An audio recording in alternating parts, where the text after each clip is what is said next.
안녕하십니까. 저는 조용중 선교사입니다.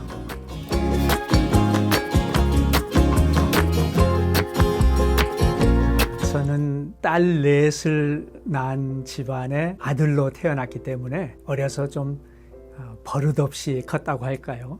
저는 세상의 모든 것이 다 제 중심으로 움직이는 줄로 알고 자랐습니다. 좀 학교를 일찍 가게 됐고 형 누나들, 나중에 보니까 다 형 누나들인데 같이 학교를 다녔습니다. 시골에서 그런 환경 가운데 자랐기 때문에 내가 원하는 모든 것이 다 가능하다고 생각을 했고, 그렇게 하면서 이제 초등학교를 시골에서 다녔고, 당시에는 중학교 입학 시험이 있었는데 너무나 쉬워가지고 가장 빨리 시험을 마치고 밖에 나오는 학생으로 너무 쉬웠다 생각을 했는데, 제가 보니까 문제를 제대로 안 읽었더라고요.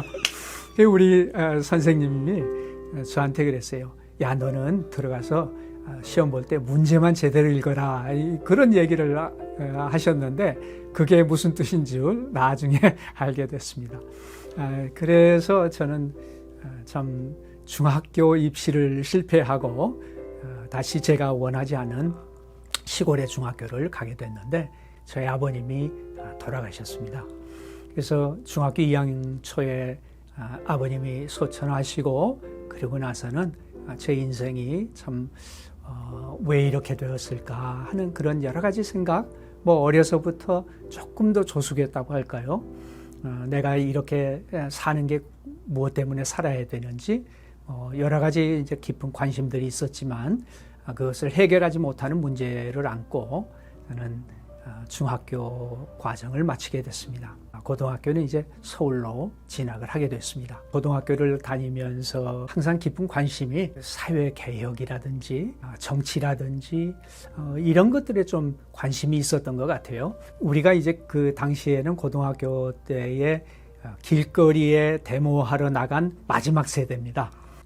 어느 날 깊은 고민을 하게 된 것은 수신제가 지국평천하다 얘기를 우리가 너무나도 잘 알고 있는데, 보니까 나라를 구하겠다고 하고 데모를 하고 하면서 내 자신 하나는 변화할 수 없다고 하는 것을 깊이 생각하는 그런 시간들이 있게 됐습니다. 결국은 나는 살만한 가치가 없는 사람이겠구나.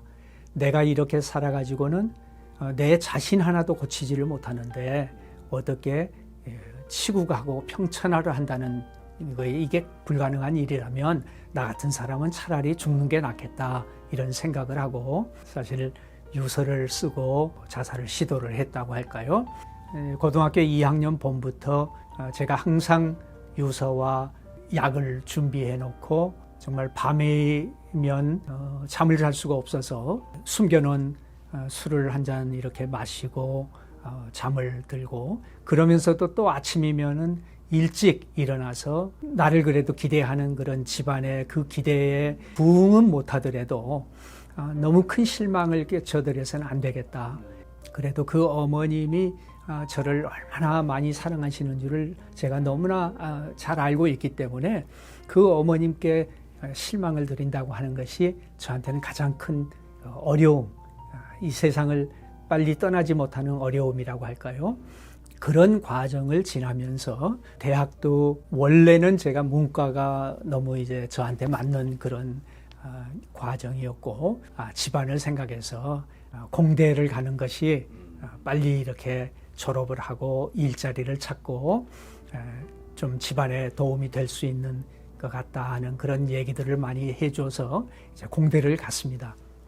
그래서 대학을 들어갔는데 제가 원하던 길도 아니고 학교를 다니고 싶은 생각도 없고 인생의 목적을 전혀 내가 확실히 깨닫지 못하고 다니는 것이었기 때문에 학교를 제대로 다닐 리가 없죠. 가서 병무청에 아는 분을 찾아가서 나 군대 가게 좀 해달라고 공군을 가게 됐습니다. 참 군대 3년이라고 하는 게 묘해요. 그래서 군대에서 그렇게 3년을 지나고 나니까 나도 그냥 평범한 사람으로 그냥 살고 싶다 하는 그런 생각을 하게 됐습니다. 야, 이거 빨리 이제 복학을 해야 될 텐데 하고 기다리던 때에 그 옆집에 살던 다른 학교 다니던 후배였어요. 형, 교회 한 번만 가자. 뭐?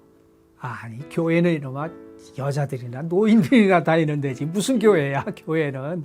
그랬더니 형 그래도 교회 한 번만 가자고.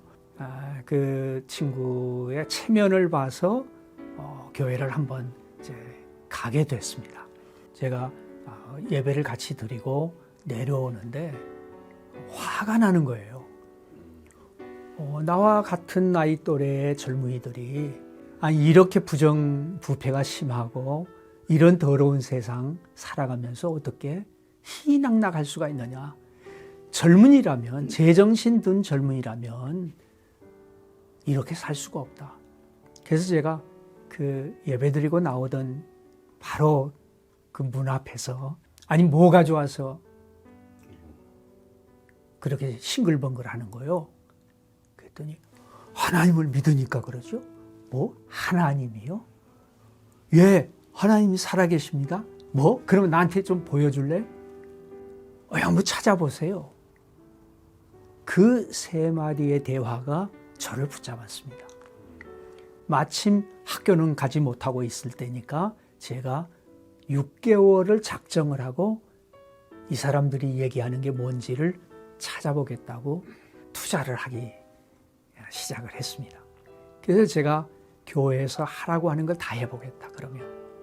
그리고는 교회 모임, 주일은 물론 빠짐없이 주일 예배를 드리고, 그리고 청년부 모임을 가고, 그리고 또 성경 공부하는 그런 모임에 같이 모임을 가고, 기도 모임에도 제가 참석을 해보고, 전도하는 데도 제가 따라가 보고, 이러면서 6개월을 작정을 하고 교회를 이제 나갔죠. 정말 이상한 게 있었어요. 그러니까 이 세상에서는 유유상종하고 잘난 사람들은 잘난 사람들끼리, 못난 사람은 못난 사람들끼리 유유상종하는 세상인데 교회만은 다른 거예요. 그 당시에는 뭐 경기고 서울대 그러면은 뭐 KS라고 하는 그런 청년도 같이 청년부에 있고, 그 시장에서 이렇게 목판을 깔고 거기서 조그마한 이런 해물 이런 거를 팔면서 생계를 유지하고 있는 그런 청년들. 또 어떤 친구는 뭐 하는 친구인가 하고 보니까 자개 붙이는 것이 전문 직업인 거예요. 거기에 세상에서는 볼 수 없는 그 공동체의 어떤 모습, 이게 저를 6개월을 교회를 다닐 수 있도록 붙잡은 것 같아요. 그러면서 제가 6개월 동안 하라는 건 모든 걸 다 해보고 다른 건 다 했는데, 그때까지 제가 약속한, 그래도 남아이런 중천금인데 약속한 거는 해야 되지 않겠나 하고, 이제 이 약속만 지키면 되겠다 하고는 성경을 읽기 시작을 했습니다. 창세기부터 읽기 시작한 게 뭐 구약에서 뭘 읽었는지도 잘 모르게 이렇게 지나갔지만, 그래도 이제 신약 좀 오니까 그래, 이렇게만 살면은 세상이 얼마나 좋겠나, 이렇게만 예수라는 분이 얘기한 건 정말 참 좋은 얘기들이 너무 많다, 뭐 이러면서 이제 히브리서를 이제 읽는 날이 됐어요. 또 술 한 잔을 따라 놓고 담배를 피워 물고 히브리서 11장을 폈는데, 믿음은 바라는 것들의 실상이요 보지 못하는 것들의 증거니라. 보이는 것은 보이지 않는 것으로 말미암아 된 것이다. 이 말씀을 1절부터 3절까지 읽는데 갑자기 세상의 창조를 하신 분이 계신다는 게 믿어지는 거예요. 그래서 제가 그 자리에서 바로 무릎을 꿇고, 하나님이 창조하신 것을 내가 지금까지 들어왔지만 나는 눈에 보이지 않으니까 내가 믿을 수 없다고 했는데, 이 모든 것을 보니까 하나님이 창조하신 것을 내가 알겠습니다. 그리고 그 창조주 하나님이 나를 만드셨다고 하는 것도 믿어지게 되는 거예요. 그 자리에서 술이 끊어지고 담배가 끊어지고 더 이상 술과 담배에 의존할 이유가 없어지는, 제 자신이 완전히 변하는 그러한 경험을 하게 됐습니다. 며칠을 울며 불며 성경을 읽으면 구절구절이 하나님이 직접 말씀해 주시는 그러한 하나님의 말씀으로 들어왔기 때문에 제가 방에서 얼마나 하여튼 그 성경을 읽고 지냈는지 모릅니다. 그리고 이제 밖을 나갔는데 이 밖에 모든 것이 저를 반겨주는데 이 세상이 나를 위해서 만드신 세상이구나. 이 세상이 그처럼 이런 더러운 세상, 살 이유가 없다고 생각되는 그러한 세상이 아니야. 하나님이 섭리하고 계시는 세상이라고 하는 것이 받아들여지면서 그때부터 저의 삶은 놀랍게 변하기 시작을 했습니다. 당시에는 이제 트럭을 타고 예비군 훈련을 가던 그런 시절이었는데 예비군 훈련을 가다가 저를 본 사람이 아니 미스터 조, 당신 한 달 전에 우리 예비군 훈련 같이 갈 때도 당신이 이러지 않았는데 뭐가 바뀌었냐고, 아니 뭐가 다르냐고 막 저에게 묻는 거예요. 그래서 제가 예수님을 만난 얘기를 했습니다. 그랬더니 저를 보고는 나도 그 교회 좀 같이 나가면 안 되겠냐고 이래서 저를 따라 나와서 다시 신앙이 회복되고 예수님을 온전히 따르는 아주 좋은 그런 신앙이 된 친구들도 나오고 저를 보면서 서서히 저희 집안의 형제와 자매들이 다 변화를 받게 되고 제가 예수님 믿고 처음으로 이제 전도한 사람이 있습니다. 예수님 믿기 전에 사귀기 시작한 이제 여자친구였죠. 당신이 나를 사랑한다고 하는 말이 거짓말인지 아니면 당신이 가톨릭이라고 한 말이 거짓말인지 분명히 거짓말을 한 것 같다. 그랬더니 아니 무슨 얘기냐는 거죠. 그래서 제가 당신이 가톨릭이라고 하면 예수님을 알았을 거 아니냐. 아니 그러면 예수님을 믿었다면 분명히 나한테 예수를 믿어야 된다고 얘기를 했을 거고, 아니 당신이 나를 사랑한다고 하면 분명히 이거는 나한테 예수 믿으라고 했을 텐데 왜 한 번도 그런 얘기를 한 적이 없느냐 그랬더니 당신은 사람이 좋으니까 괜찮은 줄 알았다는 거예요. 그러니까 가톨릭을 어려서부터 영세를 받고 어려서부터 대학 때도 가톨릭 학생회를 다니고 임원으로 일을 하고 봉사하고 항상 그런 일을 했지만 예수 그리스도를 만나야 구주로 영접을 하고 믿음 생활을 해야 구원받는다고 하는 것을 모른 것이죠. 그래서 제가 그 여자친구를 붙잡고 예수님을 믿어야 된다. 예수를 믿지 않으면 구원이 없다. 그리고 이제 복음을 전해서 예수님을 믿고 같이 참 어렵게 교회를 제가 데리고 와서 제가 세례를 받으면서 제 여자친구는 이제 입교를 하게 됐습니다. 가톨릭에서 영세를 받았기 때문에 그리고 결혼해서 지금까지 살게 된 것이 저희의 삶입니다.